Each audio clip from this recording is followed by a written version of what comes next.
Ghosties and listeners, welcome to Shuuden Station, week 5 of Toku Tuesday! Yay! Here are your hosts, Denko-sana. Ruriko! We are back reviewing Fuuto Tantei once again. And what an episode. Today we have a very special announcement. The fact that we have found the lost policeman, Terui Ryu. He exists! Much to Ruriko's happiness. He lives once again. I never thought the day would come that he came back from wherever the hell he went. Now Akiko can be happy. He went to buy milk. He finally found it. But yeah, Terui, I'm glad to see him. Like, he didn't get to transform yet, but hopefully soon. But he still was cool. Like, I liked the action scene at the beginning where he beat up some randos and prevented a dumbass from activating his Gaia memory and all that. Like, good stuff. And of course, the classic, don't ask me questions. Or do not question me, whatever they're saying. We got to see that in high definition, yes. In chibi. And he also got to flex the gun that he now has. I mean, he's a policeman, so it makes sense. It's just kind of funny, because he's a comic writer. I mean, it's also really funny what then he was like, don't worry, Philip, leave this to me. And it was like one gun versus like a trillion monsters. So, yeah, I hope you have a lot of ammo, my dude. Just, Terui, please. Like, even if you had a machine gun, you wouldn't have enough ammo for this flood. He can try to. Maybe he was playing too much Ultra Kill. Okay, so let's begin talking about the case. So, did you know murder is the criminal? I'm gonna admit, I can 100% see like an edgy gamer, especially one that is try hard, calling himself gamer. Like, he was only liking the 666 at the end. I mean, the thing is that it just shows Japan liking English without understanding, because calling yourself murder is kind of weird, but like murderer would be more sensible, but they don't understand the, you know. Yeah, for them English is just a cool language, which I kind of get because, as many of you guys probably know, English is not my native tongue, so I don't understand the whole like, oh, English sounds kind of mysterious and cooler, more than my vanilla language. Yeah, I understand that intent, but like I will say that Japan does have it at another level. Like, it is fun to see those like machine translated stuff that you see sometimes on Twitter. Like the do not dumb here. But yeah, I could 100% see somebody naming themselves murder as a hardcore gamer. The only thing he murders to is his hygiene, because oh my god, damn bitch, you really like this? Like, I didn't really pay attention to it because I kind of expected, but Denko was like, why is this room so messy? And I'm like, of course it is. The thing that caught my attention was the fact that he had a chair just completely flipped over for no reason. And I was just like, what? My dude, clean your room. Like, I know it's a trope that every like otaku / gamer has like a horrible room. And it's not a fake trope, because you have seen sometimes on YouTube or on Twitch, some streamers have like horrible rooms. Like, have you seen a Mongol's room? That thing is atrocious. But like, at least they clean it. Even as Mongol nowadays is not as bad as this. Like, this guy just leave it horribly. But yeah, so the gamer is the Meganura, however it is said, whatever Dragonflies. Meganura. That's one solved, but I will have to say I am disappointed by this, because, as I said in a previous video, a good mystery gives you a chance to solve it before it reveals mysteries, right? We didn't get any mention, not even an offhand mention of a random gamer. It's just only mentioned now, when we find out that he is indeed the Dragonfly Dopant. And I'm like, no. Maybe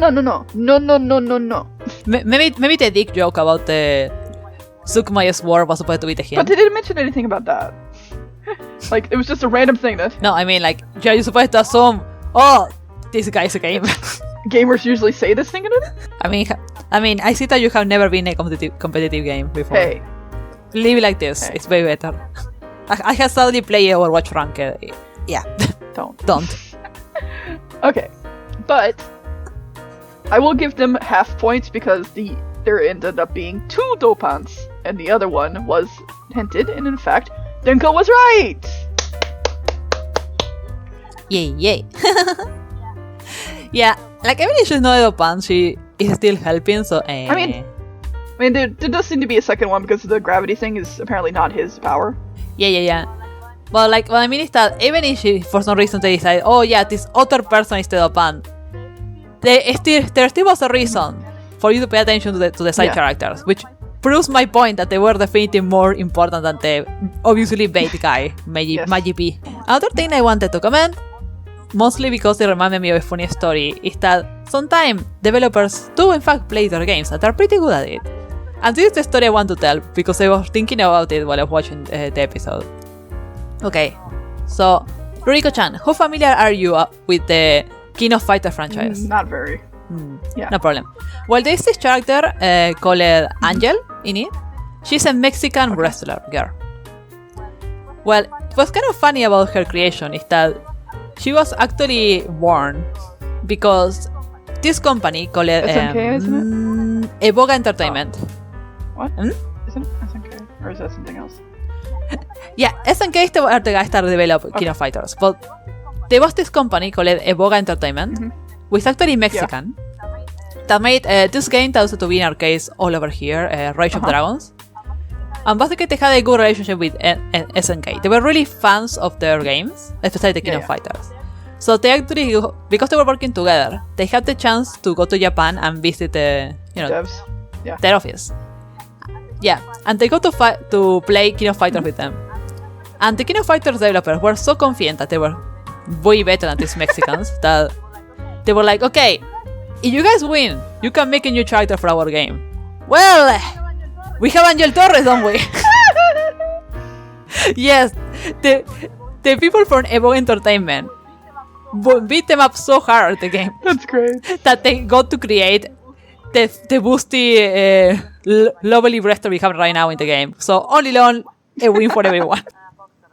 But yeah, I really like that story. It's just so silly and really entertaining because, like, never underestimate the power of somebody that really likes something to master it even beyond the developer's wildest dream. Oh yeah, like the story of murder, even cheating to kick her ass and still losing is just like yeah, that was really funny. Yes. But moving on from that, let's talk about Tokime. Oh, she continues being incredibly cute. I really liked the part when she was just following Philip. She was just following Philip silently, just like stealth gaming because he wouldn't communicate with her. Yeah, like that moment when he came back after they failed to catch murder, and he just side glanced at her and then just turned away and continued walking on and didn't say a damn word. It's like, okay. Yeah. But this just continues to prove my point that I made last week about you need someone in between them for there to be any kind of positive interaction, at least right now, because they are too similar, and for that reason they're clashing. I mean, and they're both both love Shotaro. Yes.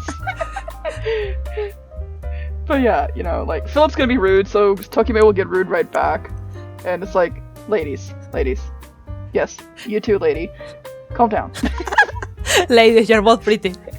Like, yes, Shotaro was really cool this episode. Like, once again showing why Tokime likes him so much, and it was good how she found like her motivation again. Like, yeah. She really does need a bit like a push sometimes, but she's very determined, and she was really like doing her best. And it's kind of cute how they kind of like got a bit of understanding at the end. And Akiko just being a Fujoshi was lovely. Like, again, this is Kamen Rider. BL is just part of the experience. Yes. Like, literally, in the background of this discussion, just put any picture of Kamen Rider build. Any picture. Any works. Yes. Yeah. But I just found it funny just how awkwardly Philip would talk when it came to, like, when he finally came to his understanding and then talked to Tokime, and it's like, you got so close to Shotaro this quickly because you're a woman. And I'm like, what? we are feminine wiles. Yeah. Like, Philip, if that's all it took, you could cross-dress again. Remember the time you cross-dressed? Yeah, I mean, Philip canonically is prettier than Akiko, so just take that knowledge with you. But yeah, just the way he talks is just hilarious, but it just tells you. Philip is just a character, like he's an incredible person. I love him so much. Oh, talking about him, I really like the way that this anime depicts the Gaia Library. Like every time they show it, it's just so cool. Like I like the one scene where he was just walking, and you can see at the bottom there was just art. Yeah, that was so cool. Yeah, every little detail is just put in with such love and affection and passion. Thank you. Which is why I do not buy that we only get like one moment of fun. They're gonna definitely animate the henshin for next week. There's no way we're not gonna get the henshin. Oh yeah. Like no, not only there's no way they won't do it, I will not allow it. I'm too much of a fangirl for fun. Yeah, like we freaking out so much when we realized FangJoker was coming. We're like, Fang! And then, FangJoker? Yes, FangJoker. And just... Like, I understand they really wanted to end with a scene of like FangJoker just being like holding to the moon because it is quite very much like proper for the Berserk form in a sense. But at the same time, there's no way they want to animate the henshin. They love Kamen Rider W too much not to. So, excited. Next really week is going to be so good! Yes, 100%. Also, how could we forget to address the supplements? Don't do drugs, they're so bad. Yeah. That's it. But you know what my brain went to when this got introduced though? It made me think of Persona 3 with the drugs that the drug users use. I mean, isn't one of the guys from Persona 3 like a gamer too? Like yeah! We found his origin story. Yes.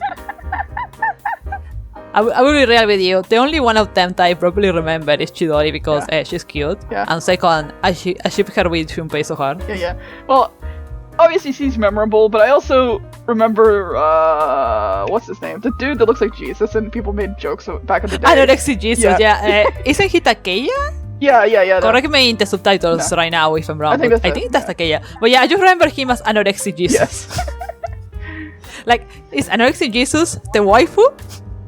And blue guy. Yeah, the nerd. Oh my gosh. But yeah, I look forward to Persona 3 being ported to PC. I really want to play it because I am a big fan of this, especially pre-3P. Yes. I really like it. Like, incredible. I am actually way fonder of the one version of the game where you can actually have like a social link with like the actual cast instead of just run this. Also be able to control your party properly. I don't know if I remember it that wrong, but I think in Fest you could do it, or maybe I'm just remembering wrong. Honestly, not that sure. Okay, well, don't check that out before while editing the video, but I think you could control it in Fest because, Denko's story with Persona 3. I actually played for the first time with Fest. Yes, I did play the answer and shit. We don't need to port that over. But I actually did play it. Then I played P3P. P3P, yeah, I want to say P3P Fest. I actually played P3P. And I like it way better. I thought it ran way more smoothly. I like it being the female main character. I like that everything is pink because it's my favorite color.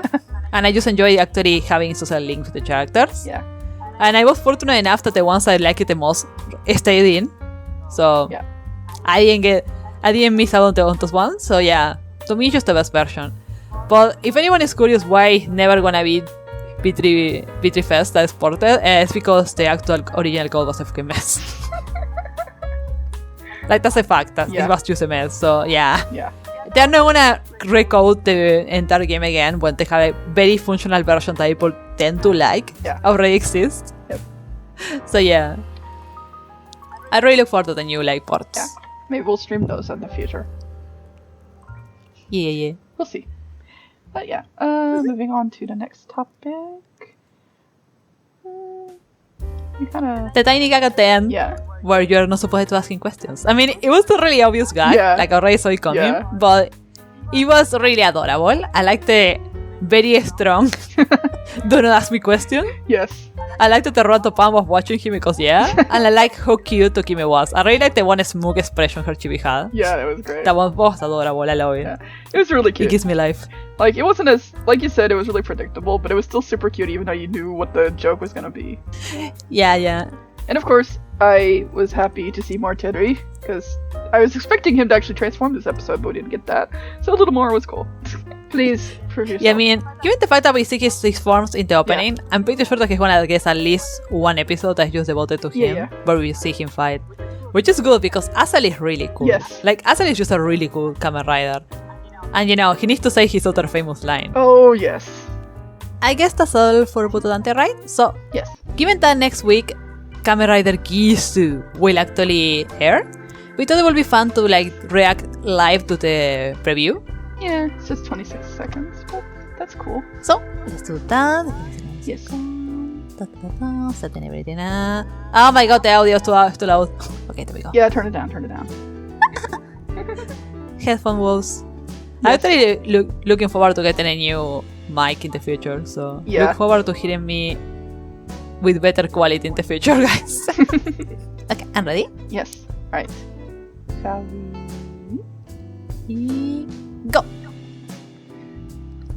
Oh, she's so cute. Yes, she is. Hey, action. Yeah. The cat cafe. Yes, the cat cafe. I can't wait for that. And then the car dude.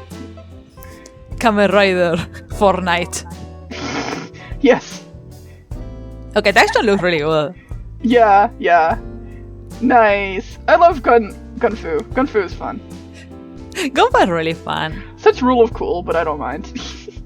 I mean, Kamen Rider is just rule of cool at the end of the day. True.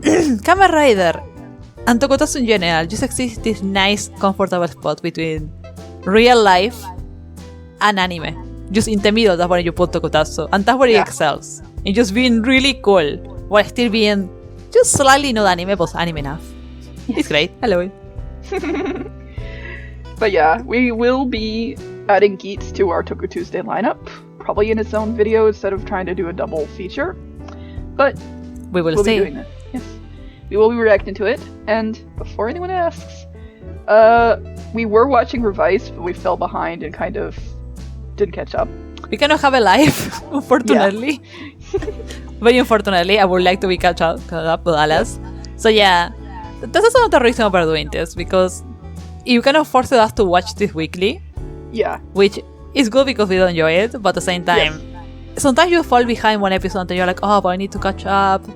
But now it's 2 episodes and I don't really have the time. I could just watch this other thing or play this other game, and then you never do it. It's a course. But when we have some more time, we're probably gonna do chunks of Revice to watch to finish the show, and we may make videos out of that because we're largely unspoiled. I only know a few things from internet. Yeah, same. And I really want to watch a movie they have announced because just the name alone makes me want to watch it. Yeah. I don't want to spoil it in case anyone here hasn't watched Revice, but let's just say that the name is very up to my interest, so I want to watch it. And I hope it's actually focused on the characters on the title, unlike that one Exane movie that was Kamen Rider para and Poppy was 5 minutes of the movie. Yes. Oh, and we gotta, while we're on the topic of Revice and Geats, we should mention the very cute passing the torch pictures that the actors took after filming the ending of Revice. Con. He's adorable, isn't it? Yeah. I really look forward to Geats. I think it's gonna be really fun. And even if it is slightly messy, I have nothing but faith in this writer. He has yet to let me down. Oh yeah. Look forward to whatever kind of thumbnails Denko will have to figure out for Geats. Because unlike Fuuto Tantei, there's not an easy eye catch to pick up. we can only hope. Well, and you're gonna have to get creative. It is what it is. Yep. Okay, I think that's about it. Alright. Yeah, that's about it. So, that's the end of the time we have for you today. This has been Shuuden Station, your host, Ruriko and Denko. Signing off! Bye bye! Thanks for watching!